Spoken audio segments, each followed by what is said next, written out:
اللہ تعالیٰ نے اس کائنات کو ایک نظام کے تحت پیدا فرمایا ہے اور ایک بڑے ہی خوبصورت نظم و ضبط کے تحت یہ کائنات چل رہی ہے۔ یاد رکھیے گا کہ نظم و ضبط، حسن کاری، خوبصورتی، سلیقہ مندی یہ کسی بھی کام کو خوبصورت بنا دیتی ہے، لیکن کوئی کام بھی اگر ڈھب اور سلیقے سے نہ کیا جائے، وقت گزارنے کے لیے اور اس موقع کو آگے بڑھانے کے لیے صرف کام کیا جائے تو کام تو ہو جاتا ہے لیکن اس کی خوبصورتی قائم نہیں رہتی۔ اللہ تعالیٰ نے قرآن مجید کے اندر ارشاد فرمایا کہ وَهُوَ الَّذِي خَلَقَ اللَّيْلَ وَالنَّهَارَ، فرمایا وہی رب ہے جس نے رات اور دن کو بنایا، وَالشَّمْسَ وَالْقَمَرَ، سورج اور چاند کو بنایا، كُلٌّ فِي فَلَكٍ يَسْبَحُونَ، فرمایا یہ سارے اپنے مدار میں تیر رہے ہیں، اپنے گھیرے میں تیر رہے ہیں، دن بھی، رات بھی، سورج بھی، چاند بھی، یہ سب اپنے اپنے مدار میں تیر رہے ہیں۔ کوئی کسی کے وقت میں آتا نہیں، کوئی کسی کی جگہ لیتا نہیں، کوئی کسی سے ٹکراتا نہیں، اپنے اپنے مدار میں، اپنے اپنے گھیرے میں تیر رہے ہیں۔ جس طرح تیرنے والا دریا میں تیرتا ہے، اس طرح یہ اپنے اپنے مدار میں تیرتے ہیں۔ یہ سورہ انبیاء ہے، آیت نمبر 33۔ اللہ تبارک و تعالیٰ نے ان کو جو ڈیوٹیاں دی ہیں، یعنی جس وقت دن ہوتا ہے اس وقت رات نہیں ہوتی۔ آپ نے کبھی نہیں دیکھا ہوگا کہ رات بھی ہو اور دن بھی ہو۔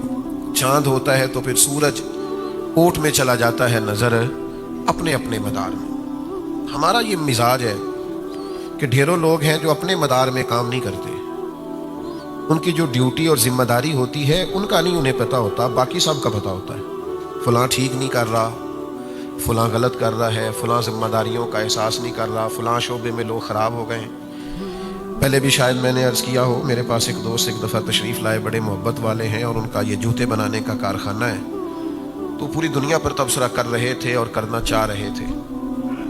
میں نے ان سے عرض کی بڑی محبت کے ساتھ، میں نے کہا آپ سارے کام چھوڑیں، آپ جوتے صحیح بنایا کریں، آپ ملک کا بہت اچھا فائدہ کریں گے۔ کوئی آدمی چلو ایک دفعہ آپ سے جوتے لے تو ایک سال نکل تو جائے، جوتوں والا خرچہ تو بچے۔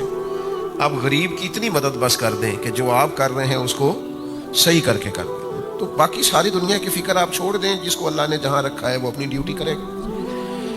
دوسرے کے کام میں مداخلت کرنا نظم و ضبط کو توڑ دیتا ہے۔ یعنی آپ دیکھیے کہ جنگ احد میں مسلمانوں کو بظاہر نقصان کا سامنا کرنا پڑا، اس کی وجہ یہ بنی کہ نبی کریم صلی اللہ تعالی علیہ وسلم نے بعض صحابہ کی ایک درے پر ڈیوٹی لگائی تھی۔ فرمایا جب تک میں نہ کہوں تم نے اس درے کو نہیں چھوڑنا، یہیں کھڑے رہنا۔ اب جنگ ختم ہو گئی، مسلمان کامیاب ہو گئے، مال غنیمت جمع ہونے لگا، تو بعض صحابہ نے اجتہاد کیا۔ انہوں نے کہا کہ یہ جو حضور نے فرمایا تھا نا جب تک میں نہ کہوں، اس کا مطلب یہ ہے کہ یہ جنگ کے ختم ہونے تک کی بات ہے، تو اب تو ختم ہو گئی جنگ۔ اجتہاد کیا، رائے دی، تو جو ان کی ڈیوٹی تھی وہ ڈیوٹی چھوڑ کر وہ ذرا دوسرے کام پر آئے۔ اس کا نتیجہ یہ نکلا، صرف اپنی ڈیوٹی چھوڑ کے دوسری ڈیوٹی پہ آئے، اور اخلاص والے تھے، مخلص تھے، ایمان کے اعلیٰ درجے پر فائز تھے۔ ان کا ایمان کسوٹی ہے دوسروں کے لیے، دنیا کے سب سے عظیم لوگ تھے، لیکن صرف تھوڑی دیر کے لیے اجتہاد میں بھول ہو گئی اور اپنی ذمہ داری چھوڑ کے دوسرے کام پہ وہ لگ گئے، تو اس کا نتیجہ یہ نکلا کہ 70 صحابہ شہید ہو گئے۔ حضرت امیر حمزہ رضی اللہ تعالیٰ عنہ کا پورا وجود کٹ گیا، خود نبی کریم صلی اللہ تعالیٰ علیہ وسلم کو تکلیف آئی، دانت مبارک شہید ہوئے، وجود نور سے خون نکلا۔ یہ ساری آزمائش کیوں بنی کہ وہ جو نظم و ضبط حضور نے دیا تھا بنا کے، اس میں تھوڑی دیر کے لیے بعض لوگوں کو سمجھنے میں اشتباہ پیدا ہوا تو نقصان ہوا۔ ہمارا آج پوری ملت کا اور قومی مزاج یہ بن گیا ہے کہ لوگ ذرا تھوڑا سا دوسروں سے ہٹ کے چلنا چاہتے، نظم و ضبط کے قائل نہیں ہیں، کسی ترتیب کو پسند نہیں کرتے۔ منظم طریقے سے کسی جگہ قطار بنانے کا عرض کر دیا جائے یا کسی جگہ کسی لائن میں آنے کا عرض کر دیا جائے تو بہت سارے لوگ ہوتے ہیں جو کہتے ہیں کہ بھئی میرے پروٹوکول کے اور میرے مزاج کے اور میری شان کے اور میرے فلاں کے خلاف ہے، اب میں یہ کروں گا۔ اچھا مزے کی بات یہ ہے، یہ جتنے بھی لوگ یہاں ہمارے ملک میں یہ کام کر رہے ہوتے ہیں نا کہ نہیں میرا حق ہی نہیں ہے، میں کیوں لائن میں کھڑا ہوں، یہی کسی اور ملک میں جاتے ہیں تو سب سے پچھلی لائن میں کھڑے نظر آتے ہیں۔ سارا پروٹوکول بھول جاتے ہیں, شان و شوکت بھول جاتے ہیں. نظم و ضبط ایک حصہ ہے. سڑک پر گاڑیاں چل رہی ہیں, ٹریفک کا بہت زیادہ بہاؤ ہے. اب ایک صاحب کیا کرتے ہیں, وہ کہتے ہیں میں نے نکل جانا ہے. ان کو پتا بھی ہے کہ دوسری سے جس طرح میری سائڈ سے ٹریفک بند ہے تو دوسری سے بھی بند ہے, ان کے علم میں ہے ساری بات. اب وہ کیا کریں گے, وہ کہیں گے میں نے نکل جانا ہے. وہ تھوڑا سا گاڑی کو سائڈ پہ کر کے سیدھی کریں گے. جانے والی پہلے بند تھی, انہوں نے آنے والی بھی بند کر دی. اب وہ ماحول اس طرح کا بن جاتا ہے کہ جس ٹریفک کی امید تھی کہ 20-25 منٹ میں کھل جائے گی, وہ کئی گھنٹے بھی نہیں کھلتی. تو نظم و ضبط کی پابندی ہمارے مزاج کا حصہ نہیں, اس کے نتائج ٹھیک نہیں نکلتے. جس خوبصورت دین کے ہم ماننے والے وہ سارا ہی نظم و ضبط کی بات کرتا ہے. یعنی نماز ہی پڑھنی ہے نا, اللہ کی عبادت ہی ہے نا. جس وقت وضو کر لوں میں فجر پڑھ لوں ہو جائے گی. عبادت کس کی؟ اللہ کو نہ اونگ آتی ہے نہ نیند آتی ہے. اس کا دروازہ کرم کبھی بند نہیں ہوتا. بندے کا دل کر رہا ہے کہ رات کے 2 بج گئے, دل کر رہا ہے میں فجر پڑھ لوں ہو جائے گی. کیوں؟ جس رب کی عبادت کرنی ہے وہ تو بیدار ہے, حی اور قیوم ہے. آپ دیں سجدے جا کے, اس کا کوئی ٹائم تو نہیں قبول کرنے کا, لیکن وہ کہتا ہے ان الصلاۃ کانت علی المؤمنین کتابا موقوتا, بے شک ہم نے نماز مومنوں پر مقررہ وقت پہ فرض فرمائی ہے. آپ وقت سے صرف 5 منٹ بعد بھی فجر کی نماز پڑھیں گے تو نماز نہیں ہوگی. آپ کہیں کہ جناب میرا بڑا دل کر رہا ہے اور دن کے ابھی 11:30 ہوئے ہیں تو میرا دل ہے میں زور پڑھ لوں تو ہو جائے گی. تو آپ کہیں نہ کہ یا اللہ تو قبول کرنے والا, مہربانی کر نہ قبول, تو کریم بڑا ہے, مہربان بڑا ہے. ہمارے ہاں نظم و ضبط کا, یہ بخاری مسلم میں حدیث ہے, نبی کریم صلی اللہ تعالی علیہ وسلم نے نا, ایک تو نماز مقررہ وقت پہ فرض ہے, پھر سرکار دو عالم علیہ السلام نے نا اس کے آداب پورے بیان کیے. یعنی آپ کا جسم بھی پاک ہو, لباس بھی پاک ہو, آپ جہاں نماز پڑھ رہے ہیں وہ جگہ بھی پاک ہو, آپ کا منہ بھی قبلے کی طرف ہو, ساری شرائط پائی جائیں, آپ کی نیت بھی موجود ہو. یہ ساری باتیں موجود ہوں گی, پھر آپ ارکان ٹھیک ادا کریں گے, آپ قیام درست کریں گے, رکوع ٹھیک کریں گے, سجود ٹھیک کریں گے. یہ سارا کچھ آپ کریں گے تو نماز ہوگی. بخاری مسلم میں حدیث ہے, ایک شخص نے حضور کے سامنے نماز پڑھی, لیکن اس نے وہ مطلوبہ شرائط جو نماز کے لیے ضروری ہے وہ ادا نہیں کی. تو اللہ کے حبیب نے فرمایا واپس جاؤ اور دوبارہ نماز پڑھو. حضور نے فرمایا, سرکار نے یہ نہیں فرمایا کہ تو نے جیسی بھی پڑھی ہے, اب چونکہ میرے سامنے پڑھی ہے تو میں کرتا ہوں دعا تیری قبول ہو جائے گی. آپ بات کو سمجھیں. حضور علیہ الصلوۃ والسلام اللہ کے محبوب مطلق ہیں. حضور دعا کر دیتے کہ یا اللہ جو کمی بیشی ہے معاف کر دے, یقیناً معافی ہو جاتی. لیکن نبی کریم علیہ السلام نے اپنی امت کو قاعدے, ضابطے, نظم و ضبط, اصول, یہ ساری چیزیں سمجھائی ہیں. حضور نے فرمایا جاؤ دوبارہ نماز پڑھو. انہوں نے پھر نماز پڑھی, لیکن مطلوبہ شرائط ابھی بھی پوری نہیں تھی. فرمایا پھر دوبارہ پڑھو. انہوں نے پھر پڑھی. یہاں تو بھائی کوئی مفتی بھی کسی کو 2-3 دفعہ نہیں پڑھا سکتا, نہ کسی کی اتنی جرت ہے. وہ کہتے ہیں مولوی تو قبول کر دی, اے اللہ نے کر دی, اتنی طاقت ہی نہیں کسی کو کوئی کہہ سکے. 3 بار حضور نے اس سے کہا دوبارہ پڑھو, دوبارہ پڑھو, دوبارہ پڑھو. انہوں نے 3 بار نماز دوبارہ پڑھی, اور چوتھی بار پھر حضور نے سمجھایا کہ یہ کمیاں ہیں, دور کرو گے تو اللہ تمہاری نماز قبول فرمائے. تو آپ قاعدوں ضابطوں کے جب تک پابند نہیں ہوتے, نظم و ضبط کے پابند نہیں ہوتے. حضور علیہ السلام سے عرض کی یا رسول اللہ میں اونٹ کھلا چھوڑ کے اللہ پہ توکل کروں. فرمایا نہیں, باندھ کے اللہ پہ توکل کر. آپ پرہیز کر کے شفا کا مطالبہ کریں. آپ ساری وہ چیزیں کھاتے جا رہے ہیں. اسلام نظم و ضبط کا قائل ہے. ظہر کے بعد صحابہ حضور سے ملنے نہیں جاتے تھے. ان کو پتا تھا کہ اللہ کے محبوب علیہ السلام دوپہر کے کھانے کے بعد کچھ دیر کیلولا فرماتے, نہیں جاتے تھے. ان کو خبر تھی آرام کا وقت ہے. تو بھائی اسلام تو نظم و ضبط کا قائل ہے. اللہ کے حبیب علیہ الصلوۃ والسلام جب گھر میں تشریف لے جاتے تو سیرت نگاروں نے لکھا ہے حضور اپنے وقت کو 3 حصوں میں تقسیم کرتے. گھر کے اندر 3 حصوں میں جو وقت حضور کو بچتا, تبلیغ سے, صحابہ کی تربیت سے, جنگی معاملات کو ترتیب دینے سے, اس وقت کو حضور 3 حصوں میں تقسیم کرتے. ایک حصے میں حضور نفلی عبادت کرتے, ایک حصے میں گھر والوں کا کوئی مسئلہ ہوتا تو اسے حل کرتے, ان کے پاس بیٹھتے, انہیں وقت دیتے, اور جو تیسرا حصہ ہوتا وقت کا وہ اللہ کے محبوب آرام فرمایا کرتے. اور حضور آرام کرتے. فرمایا تمہاری جان کا بھی تم پر حق ہے, تمہاری آنکھ کا بھی تم پر حق. تو اپنی زندگی میں نظم و ضبط بنائیں, چیزوں کو ترتیب دیں. کوئی ایسا فقر نہیں ہے جو نظم و ضبط سے مانے ہو. ہمارے تمام صوفیاء پابند تھے. ان کے معمولات طے تھے کہ فجر کے بعد یہ وظیفہ پڑھنا ہے، تہجد میں یہ نفل پڑھنے، انہوں نے تو سالوں وہ کام کی، وہ مرتب زندگی گزارتے۔ ہم بے ترتیب کھاتے پیتے ہیں، بے ترتیب آتے جاتے ہیں، بے ترتیب معاملات کرتے ہیں۔ نبی کریم علیہ السلام نے ہر چیز کے آداب بیان کیے۔ حضور علیہ السلام کا مقدس طریقہ یہ تھا کہ مجلس کے بھی حضور آداب بیان فرماتے، یعنی کوئی شخص مجلس میں آیا ہے، حضرت عقبہ بن عامر رضی اللہ تعالیٰ عنہ فرماتے ہیں اس نے دروازے پہ کھڑے ہو کے کہا مجھے اندر آنے کی اجازت ہے؟ حضور نے فرمایا نہیں۔ یہ ابو داؤد شریف میں موجود ہے، سیاستہ میں موجود ہے، فرمایا نہیں اجازت۔ پھر ایک شخص سے کہا اس کو آداب سکھاؤ، وہ گئے اور جا کر کے ان سے کہا کہ جب آپ سامنے آئے ہیں تو پہلے السلام علیکم کہیے، پھر اس کے بعد اجازت طلب کیجئے، پھر آپ کو اجازت ملے گی، اس ترتیب کو درست کیجئے۔ انہوں نے جا کے ان سے کہا تو انہوں نے عرض کیا السلام علیکم، محبوب نے فرمایا وعلیکم السلام، اور جسے حضور کہیں وعلیکم السلام۔ کریم نے کہا وعلیکم السلام ورحمۃ اللہ کا مجھے اجازت ہے، فرمایا آئیے بیٹھیے۔ ایک مجلس میں امام قرطبی نے لکھا ہے، صاحب تفسیر روح المعانی نے، کہ جب کوئی باہر سے شخص آتا تھا نا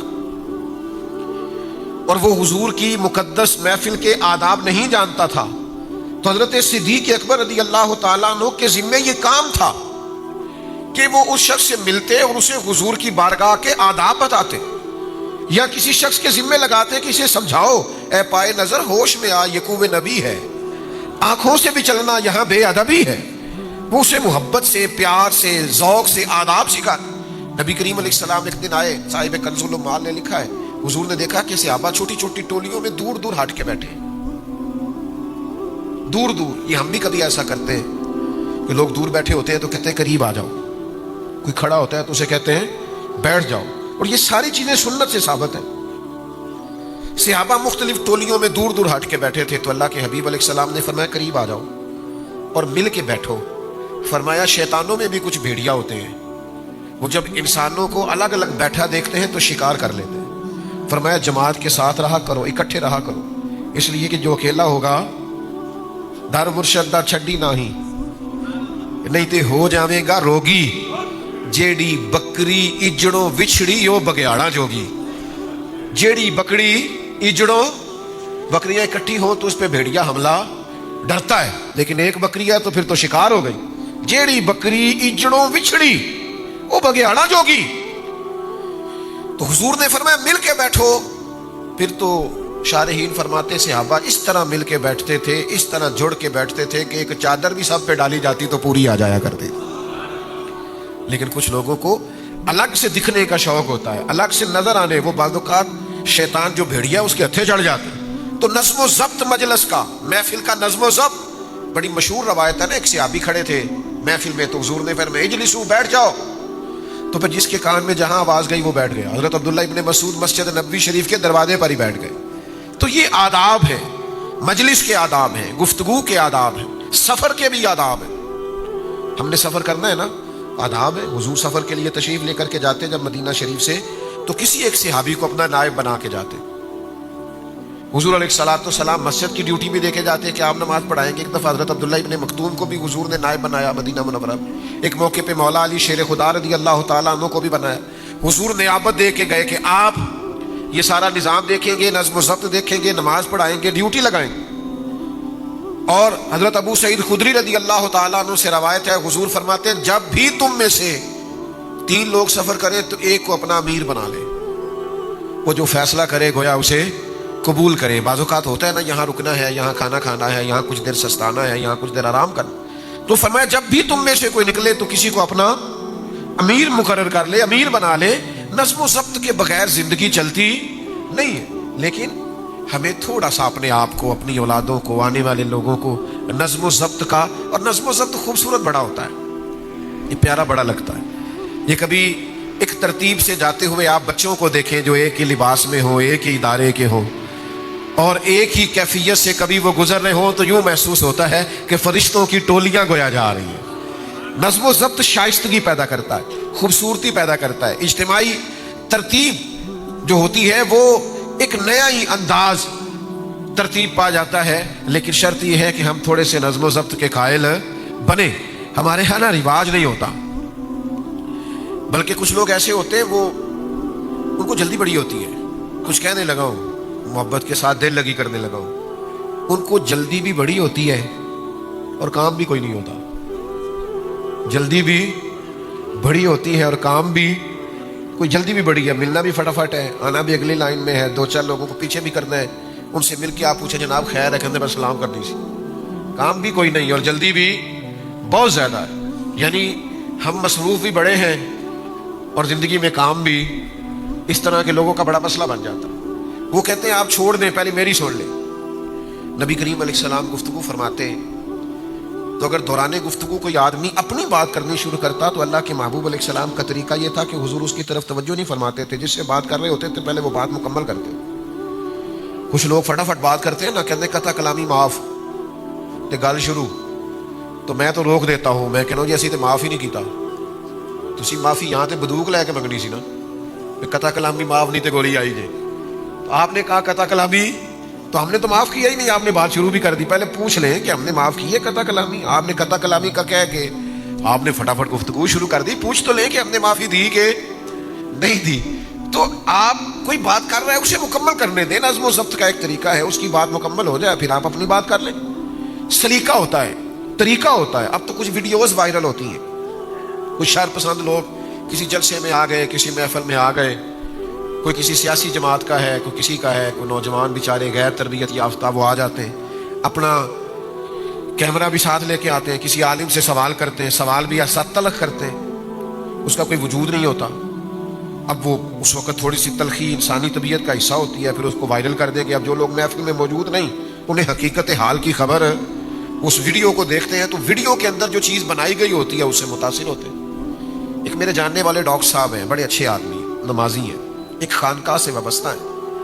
ان کی ایک ویڈیو وائرل ہو گئی یہی ہمارے گجرانوالہ کے ایک پرائیویٹ ہاسپٹل میں ہوتے ہیں. میں نے کسی کو نہیں بتایا, مجھے اچھا نہیں لگا, کسی کو وہ ڈانٹ رہے تھے. بندہ بڑا نفیس ہے, مریضوں کی خبر گیری کرنے والا شریف انسان ہے. ویڈیو وائرل ہو گئی, وہ بڑا کسی کو ڈانٹ رہے ہیں اور وہ ویڈیو بنا رہا ہے اور یہ کہہ رہے ہیں کہ میں تینوں لیبڑ لینا ہے.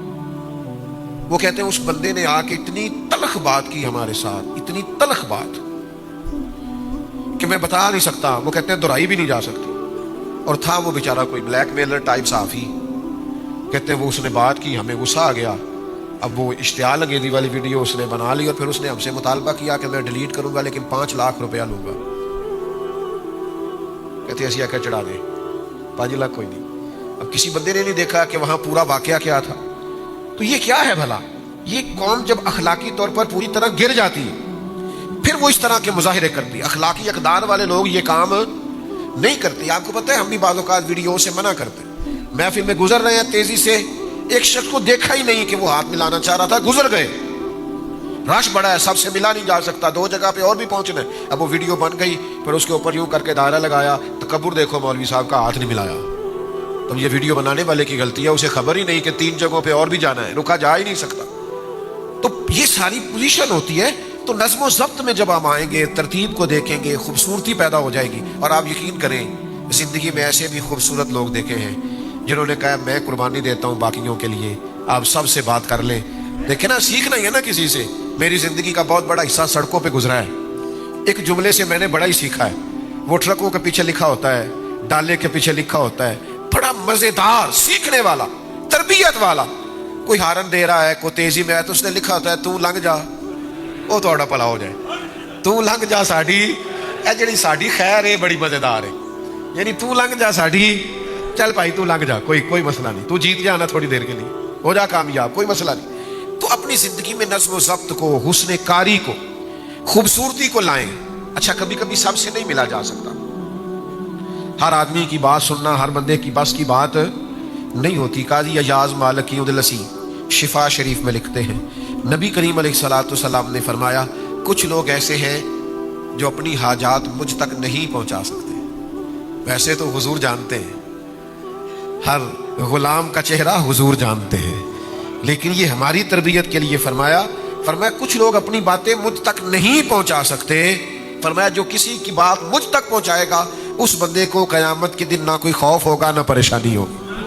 اس نے میرے غلام کا پیغام مجھ تک پہنچا دی. کتنی بڑی سعادت, صرف پیغام دینے والے کے لیے, کہ سارے نہیں پہنچ سکے لیکن جو وسیلہ ہے, جو ذریعہ, جس کے ذریعے پیغامات پہنچ سکتے ہیں, اس کو اللہ کے حبیب علیہ السلام نے کتنا پسند کیا.